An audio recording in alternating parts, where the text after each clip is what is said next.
Welcome, everybody, to the People, Purpose, and Profits Business Coaching Podcast. My name is Brian Buck, and my wonderful co-host is... And I'm Kat.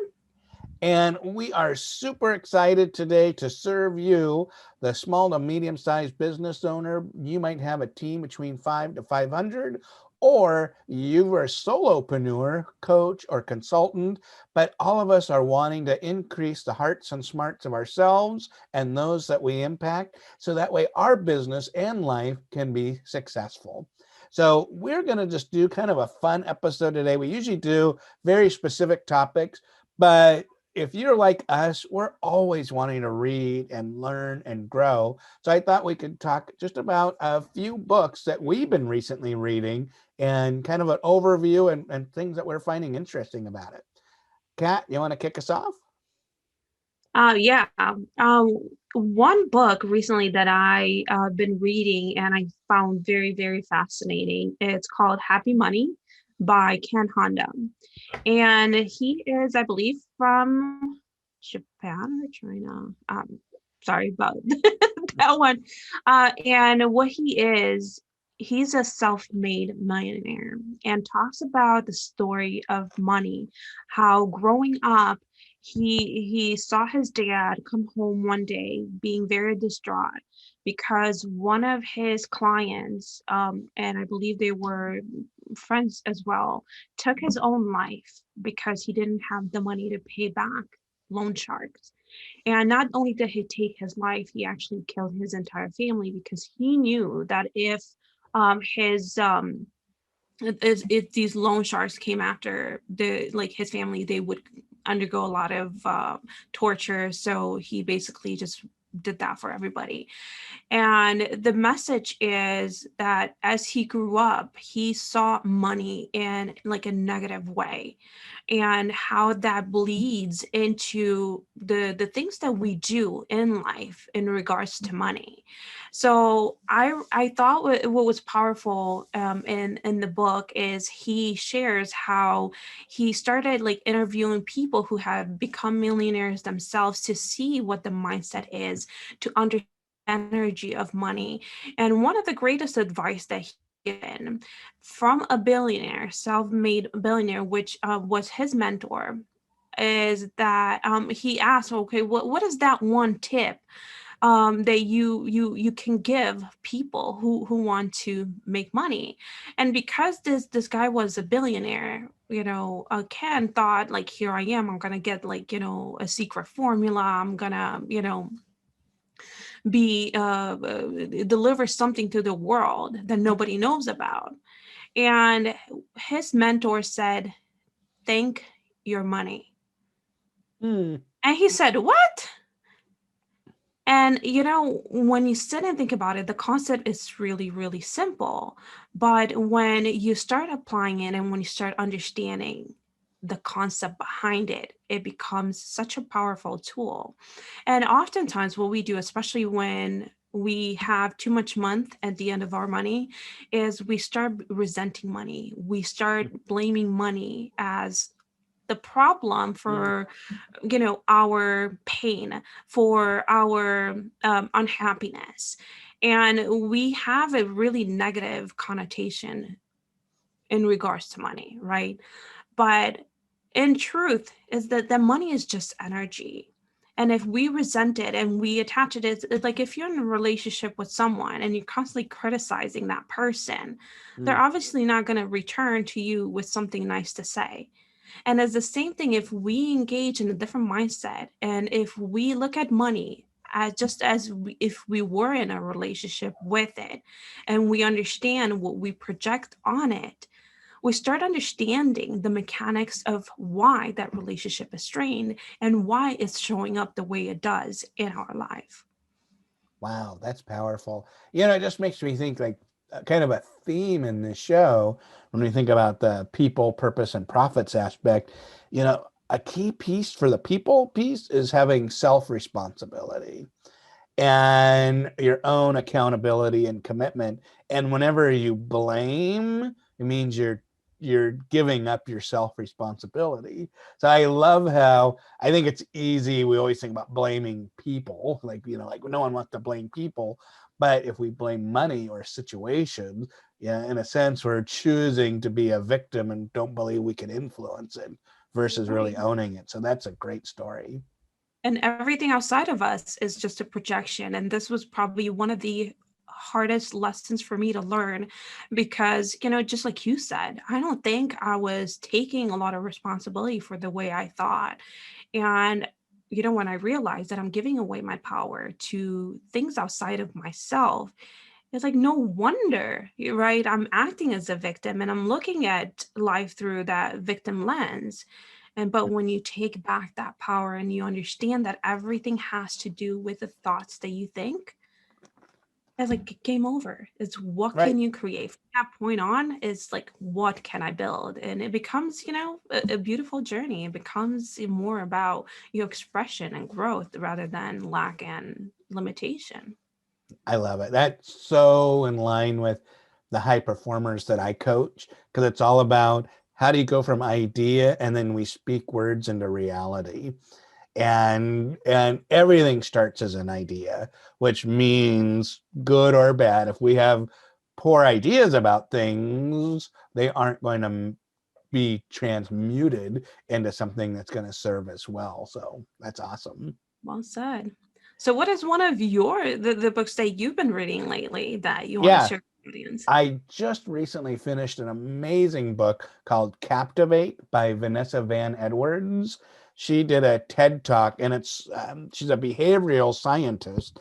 Actually, I don't know if she's a trained behavioral scientist or she has a research team to be able to do it, but she actually looked at the science of likability Wow. and connecting with people, and it was really fascinating because I love the framework that she has. I mean, she's done the science of micro expressions, like if someone has disgust or contempt, happiness or sadness, they might not communicate that, and even their face not be stuck in that in that thing, but they'll have a flash reaction, and it goes through on how to look at that. And so, like, if I see someone who has surprise, that's an opportunity to say, hey, let's make sure we're on the same page here.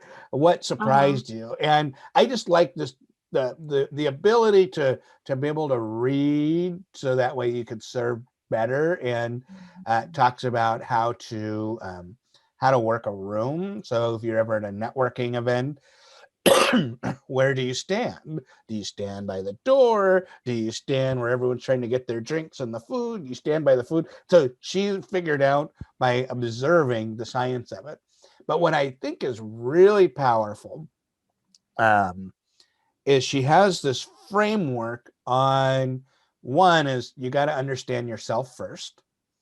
So you can go through this framework for yourself, and then you learn to decode others around you with this framework. And so it starts off with 5 personality types. And, are they open? What's their level of openness? What's their level of neuroticism? I just finished it, so I haven't memorized all of them. But we always have kind of like two primary, and recognizing that and seeing that in others.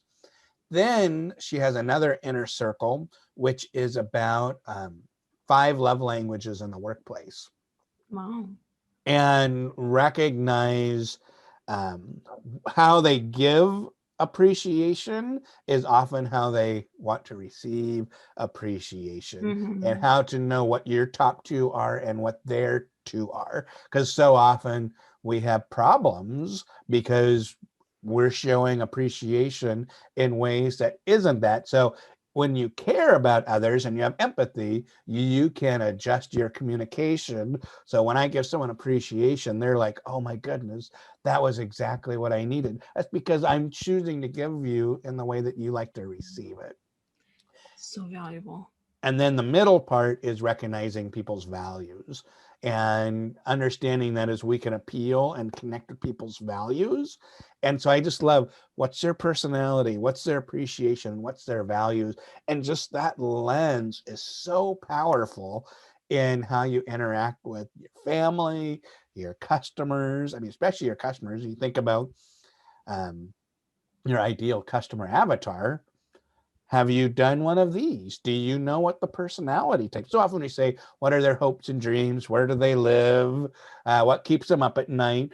But our copy is even better when we speak to them in their language. So if our, and even think about how you and your organization uh, give thanks to your customers. You know, if you're giving people gifts, but they actually want quality time, like they're gonna toss the little box of chocolates.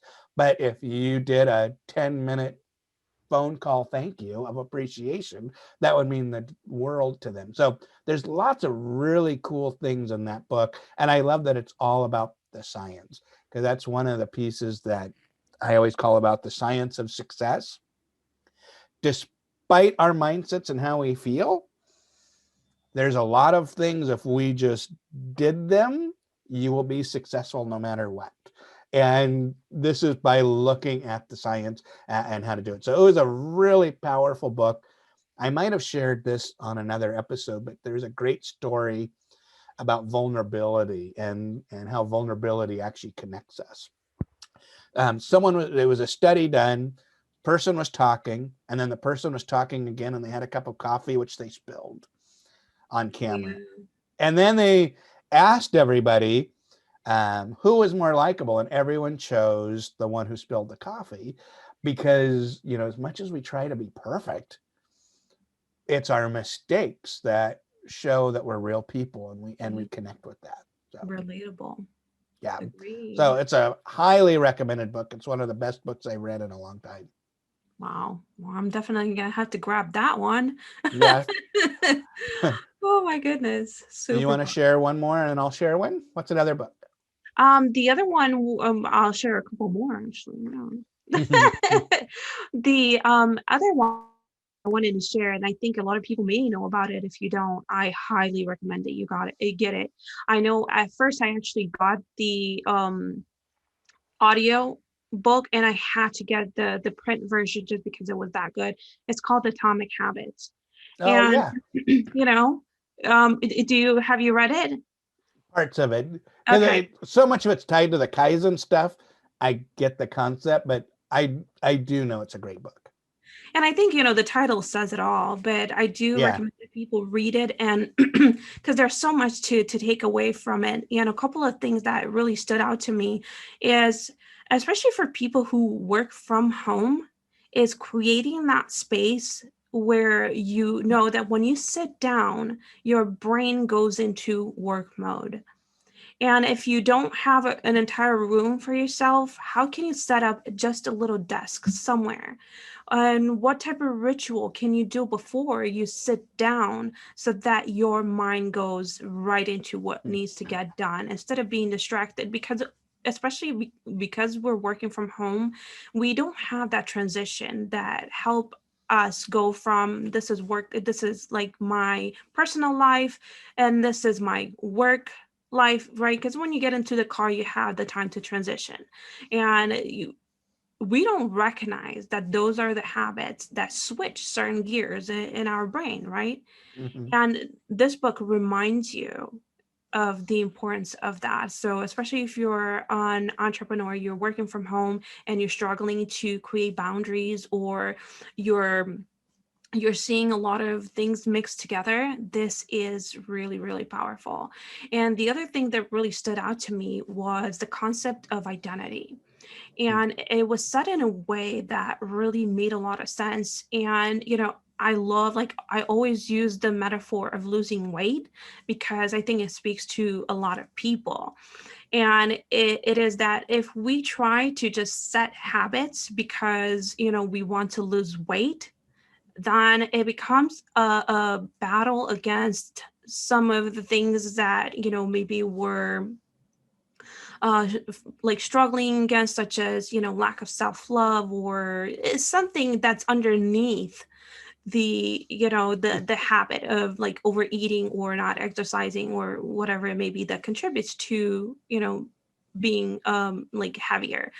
But if you identify yourself with a healthy person, the habits come naturally.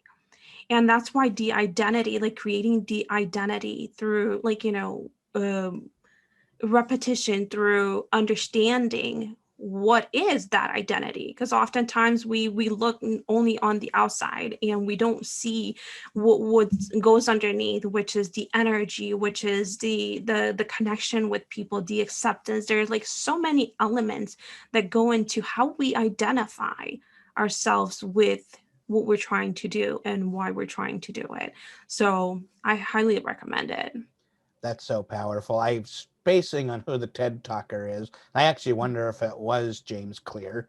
Um, but he had this great story about he and this colleague were going to do no sugar for a year. Ooh, And he said, well, why would we go back after a year? Like if we know this is good for us, why would we ever want to go back? Versus if we just said we are healthy people, then that decision you only have to make once, because then everything else isn't a choice, because you're not going to choose sugar again because you've decided once. It right. was really powerful. I'll have to remember who it was. And you know what you're making me think? It's a story that I believe Jack Canfield tells of an older gentleman who has decided to actually give up sugar for life. And he said that this is why the concept, like 100% of the time, is breeze, because you're no longer having to make those decisions. The decisions had been made. And I think it was his 80th or 90th birthday or something, like in his later in his life, where he was like obviously very active and people are sitting there for his birthday and with a beautiful cake, all natural and whatnot, but he refused to eat cake Mm. because of that decision. And it had nothing, and something people may think, well, he was rude because all these people put effort into like what they did for him. But I don't think it's rude, especially if you made a decision for yourself, for your health. The opinions of others shouldn't like matter, because you're caring for who your best self is. And if it means not eating sugar, and if and I do think that people, when they try to lose weight, and they do it the other way around, where it's just like I have to, and they have a cheat meal, then all of a sudden they give themselves permission to do it again. And when you decide that no more, or like this is me without sugar, right? You no longer even entertain the idea of having that cheat meal. So I don't know. There's different ways to go about it, but it made me think of that. Yeah, no, that's so powerful. Well, I'm going to go ahead and share my book. I just reread Multipliers by Liz Wiseman, which has been one of my favorite books. Um, and I really believe it's one of the best business books in the last 10 years. And when I first read it, I was in a toxic workplace, and it was so powerful for me in recognizing what leads leaders to behaviors that create toxicity, and that sometimes it isn't always by choice. Sometimes they're accidental diminishers, and there's some really good advice in there on how to work with diminishing people, because it's so easy to diminish them back, to be like, you suck as a leader, you're bad, this is horrible behavior. But what you actually want to do is be a multiplier. And the whole concept of the book is, are you multiplying the intelligence around you, or are you diminishing the intelligence around you?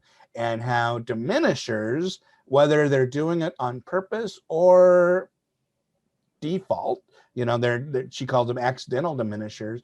People only give about 50% of their time and energy, where a multiplier is able to get twice the amount of output from people because of the environment that they create. And they actually do even better than twice. Instead of giving 100%, you eventually get to 120% because you are actually helping people find more capacity and more energy to do even more. And so I just found this book. And so this time, I loved the book the first time, but this one I was able to really go even deeper into um, the multiplier side. So often my filter, which I think is another good advice, your favorite books, read them again because you're going to get even more gems from them.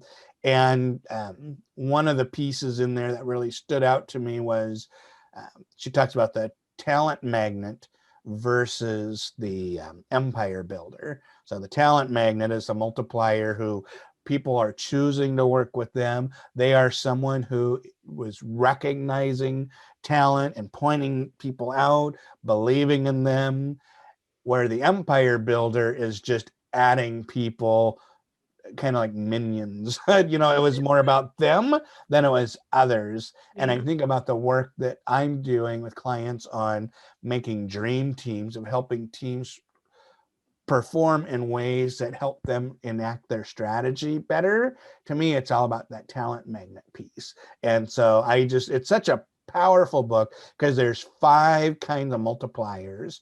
And, even if a leader focused on just getting really good at 1 or 2 of them, it's a game changer in their business. And then recognizing when these diminishing behaviors come up, what you can actually do about those and be able to respond to that as well. So one of the best books. I loved reading it again.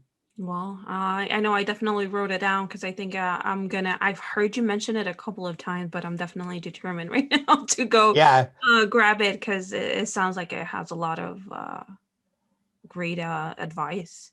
yeah. And if our listeners and audience want to check it out, just search for her on YouTube. You can get a good overview of it. Liz is a wonderful speaker.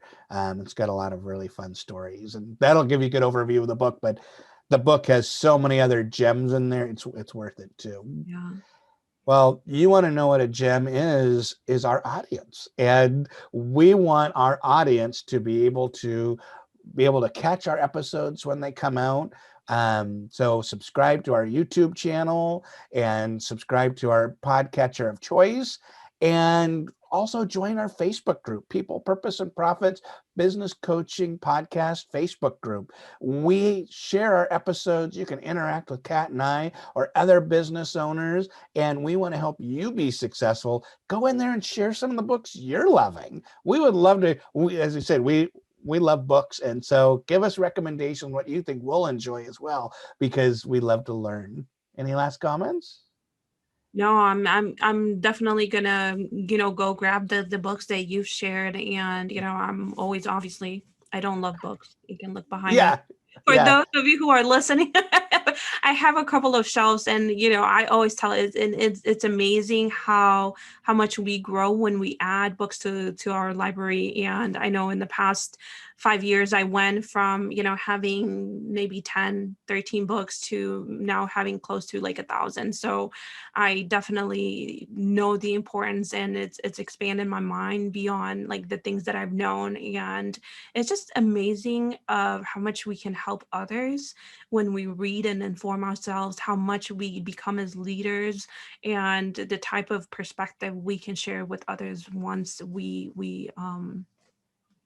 uh, educate ourselves. yeah. And you also made me think of a thing I put on LinkedIn recently. Uh, I don't care if you've read 100 books if you haven't developed 100 new habits or new perspectives. So knowledge is action. So don't just read to say you've read it. Take 1 or 2 key things from these books and put them into practice, and you'll see your life greatly change. So I love books as well. I'm so happy with Kindles, so that way I can have a lot of books without ever going through I can't throw away books. I can't get rid of them. So I love being able to have them without a physical thing that Yeah. I can't part with. Anyways, thank you, everybody. We look forward to seeing you in our next episode. Take care.